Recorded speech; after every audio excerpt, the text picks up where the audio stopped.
আজ শুনুন ইরানের যুদ্ধঘন মুহূর্তে মানবিকতা, পেশাদারিত্ব ও আধুনিক চিকিৎসার এক অনন্য গল্প।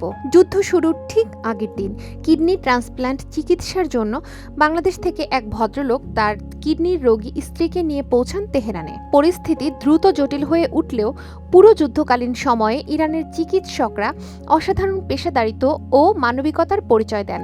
তারা রোগীর সর্বোচ্চ নিরাপত্তা নিশ্চিত করার পাশাপাশি আধুনিক চিকিৎসা পদ্ধতির মাধ্যমে সফলভাবে সব প্রক্রিয়া সম্পন্ন করে। এই সম্পূর্ণ প্রক্রিয়াটি পরিচালিত হয় টেবমেড ট্যুরিজমের মাধ্যমে। বাংলাদেশে ভিসা প্রসেসিং থেকে শুরু করে তেহরান এয়ারপোর্টে রিসিভ, বিশেষায়িত হাসপাতালে চিকিৎসার ব্যবস্থা, থাকা খাওয়া এমন সংকটময় সময়েও সার্বিক নিরাপত্তা নিশ্চিত করার পাশাপাশি প্রয়োজনীয় আধুনিক চিকিৎসা সেবা প্রদান করে। উল্লেখযোগ্য বিষয় হলো কিডনি ট্রান্সপ্ল্যান্ট চিকিৎসায় ইরান বিশ্ব সেরাদের মধ্যে অন্যতম। এখানে পোস্ট ইনফেকশন রেট অত্যন্ত কম এবং থাইল্যান্ড, ভারত, মালয়েশিয়া বা সিঙ্গাপুরের তুলনায় চিকিৎসা ব্যয়ও অনেক কম। এই ঘটনাটি প্রমাণ করে সংকট যতই বড় হোক, সঠিক সেবা, দক্ষতা এবং মানবিকতা থাকলে সফলতা সম্ভব।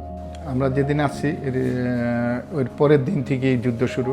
আমরা হাসপাতালে আমাদের কোনো সমস্যা নেই ট্রিটমেন্টের, যেখানে যা দরকার আমাদের যে ট্যুরিজম আছে ওনাদের লোকজন আমাদের যথেষ্ট হেল্প করছে এবং যেখানে যা দরকার ওনাদের মাধ্যমে আমাদেরকে সাহায্য করছে। বিভিন্ন মিডিয়ার মাধ্যমে এবং আমি লোক মারফত বিভিন্নভাবে জানতে পারছি যে ইরানের ডাক্তাররা খুব ভালো।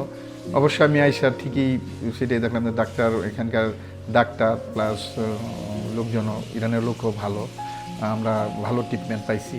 এই জন্য আমরা এখানে সিদ্ধান্ত নিয়েছি যে ইরানে আমরা ট্রিটমেন্ট করব। টেবমেড ট্যুরিজম আমাদেরকে যথেষ্ট সেবা দিয়েছে। আমাদের বিমানবন্দরে গাড়ি পাঠিয়ে দিয়েছে এবং লোক দিয়ে আমাদের হোটেল পর্যন্ত নিয়েছে এবং হোটেলও তারা ঠিক করে দিয়েছে। এবং যে হাসপাতালগুলা মানে ভিআইপি হাসপাতালগুলোতে আমাদের খাওয়া দাওয়া এবং খুব ভালোভাবে ওনারা পরিচালনা করছে। আমি সবাইকে বলবো যে এদের মাধ্যমে আসার জন্য। নিঃসন্দেহে ওনারা এখানে এসে ট্রিটমেন্ট করতে পারে।